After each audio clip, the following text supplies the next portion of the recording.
यह एहसास है कि मैं हूं हमेशा।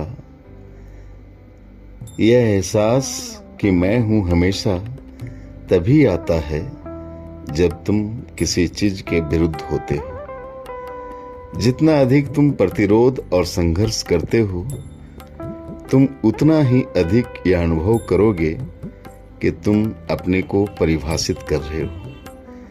किसी व्यक्ति को तुम अपना शत्रु बना लो और वह व्यक्ति ही तुम्हारी परिभाषा बन जाता है।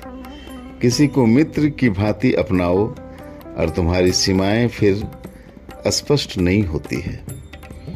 जब तुम अपने मित्र या प्रेमिका के साथ बैठे हो तो सीमाएं स्पष्ट नहीं होती है, वे एक दूसरे को ढक लेती है। तुम एक दूसरे में बाढ़ की तरह अतिरेक से उमड़ते रहते हो। तुम नहीं जानते कि कहाँ तुम समाप्त होते हो और कहाँ से तुम्हारे मित्र की शुरुआत होती है। और यदि मित्रता वास्तव में गहरी है तो कुछ अत्यधिक सुंदर चीज घटती है। अहंकार बिल्कुल विलुप्त हो जाता है। भारत में इस बारे में एक पौराणिक कथा कही जाती है। यह कथा है सृष्टि की। सृष्टि की अन्य कथाओं की अपेक्षा यह कहीं अधिक सुंदर है।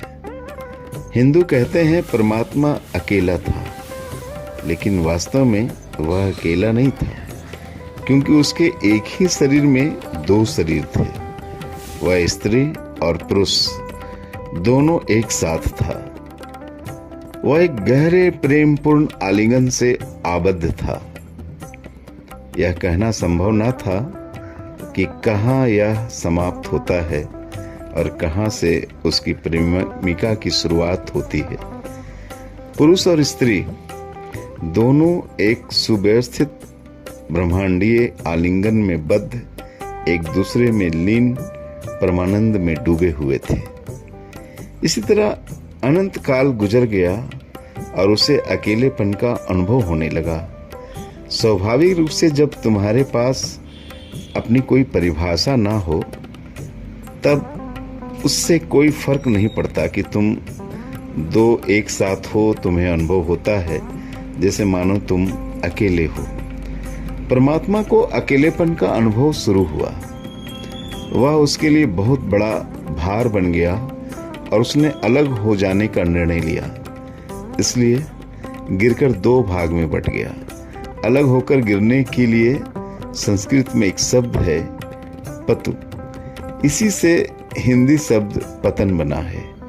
पतन का अर्थ होता है नीचे गिर पड़ना। परमात्मा गिरकर दो में विभक्त हो गया। इस पत शब्द के कारण ही भारत में शौहर को पति और उसकी स्त्री को पत्नी कहा जाता है।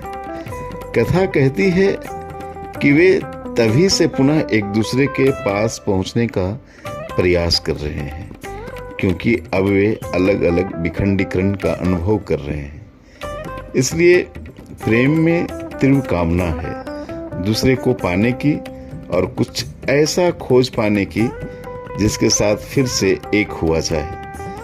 प्रेम में सारा अहंकार विसर्जित हो जाता है। जब तुम घृणा करते हो, जब तुम संघर्ष करते हो, अहंकार उठ खड़ा होता है।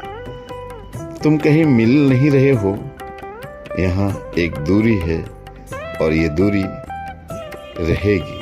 इसलिए प्रेम में तुम बाढ़ की तरह उमड़ते हो। तुम नहीं जानते कि कहाँ तुम समाप्त होते हो, कहाँ से तुम्हारे मित्र की शुरुआत होती है। और यदि मित्रता वास्तव में गहरी है तो वहाँ अहंकार बिल्कुल विलुप्त हो जाता है। बिल्कुल विलुप्त।